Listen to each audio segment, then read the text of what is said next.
आज मैं डॉक्टर अर्चना शर्मा।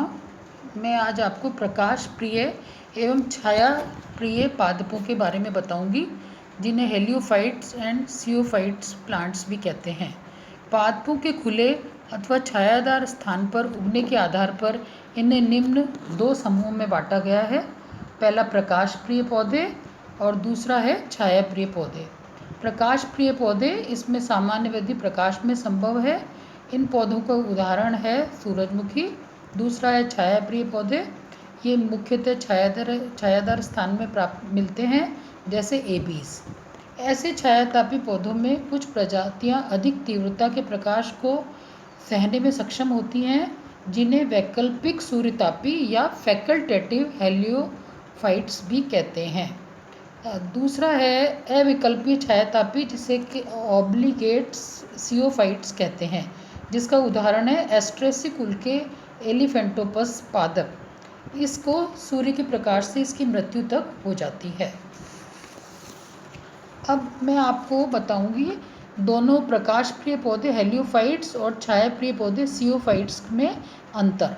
पहला अंतर है हेलियोफाइट्स के ताप से बचने में सक्षम है, इधर अधिक शुष्कता है। दूसरा है पौधे का शुष्क भार अधिक है, इधर कम है।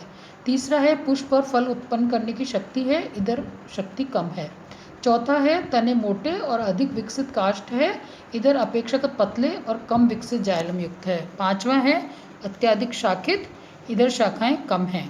छठा पॉइंट है जो ये मैं आपको डिफरेंस बता रही हूँ, पर्व छोटे हैं और इधर पर्व लंबे हैं। सातवां पॉइंट है तने पत्तियाँ इत्यादि पर रोम उपस्थित हैं, इधर रोम कम हैं।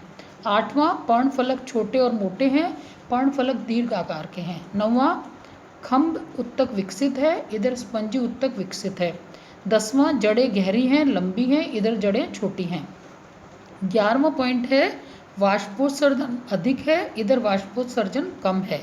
12वां पॉइंट है खनिज लवणों की मात्रा अधिक है, इधर मात्रा कम है।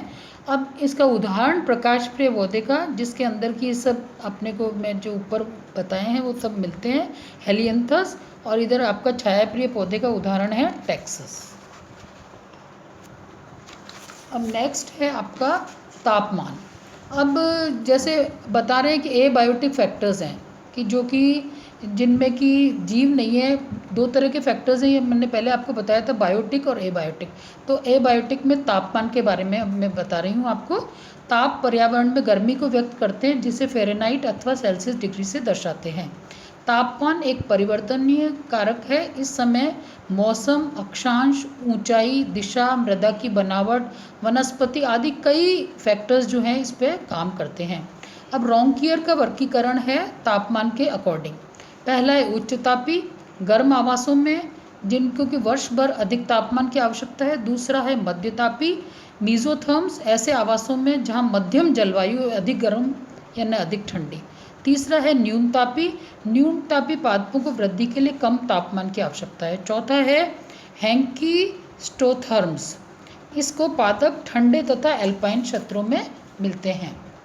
नेक्स्ट अब हम आपको बताएंगे थर्मोपीरियोडिसिटी, तापावधि। पृथ्वी के तापमान में समय तथा मौसम के अनुसार परिवर्तन होता है। इस प्रक्रिया को तापाविधि या थर्मोपीरियोडिसिटी कहते हैं। तापमान में परिवर्तित दैनिक, डायurnal तथा मौसमी, सीजनल दोनों तरह का होता है। कुछ पादप तापमान के इस चक्र के साथ इतना साम्य स्थापित कर लेते हैं कि अगर उन्हें दिन और रात एक ही तापक्रम में रखा जाए तब उनकी कार्यक्रियाएँ भली भांति नहीं हो पाएंगी। अब हम आपको बताएंगे वर्नेलाइजेशन के बारे में। जैसा कि पिछले वाले वीडियो में मैंने आपको बताया था फोटोपीरियोडिज्म।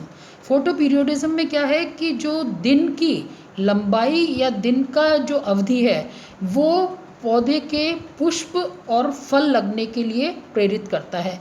अब इसमें क्या है कि टेम्परेचर, जो तापमान है वो इसका जो पुष्पन होता है उसको प्रभावित करता है। जैसे पृथ्वी पर अनेक पादप ऐसे होते हैं जिनमें शीत ऋतु के बाद ही पुष्पन होता है, अर्थात उचित निम्न तापक्रम के प्रभाव में पुष्पन के लिए उत्तेजना मिलने पर ही इनमें पुष्पन होता है।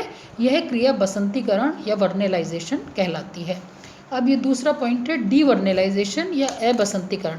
बसंतीकरण का विपरीत प्रभाव अबसंतीकरण कहलाता है। बसंतीकृत बीजों को 35 डिग्री सेंटीग्रेड के लगभग तापमान पर रखने से अबसंतीकरण हो जाता है। धन्यवाद।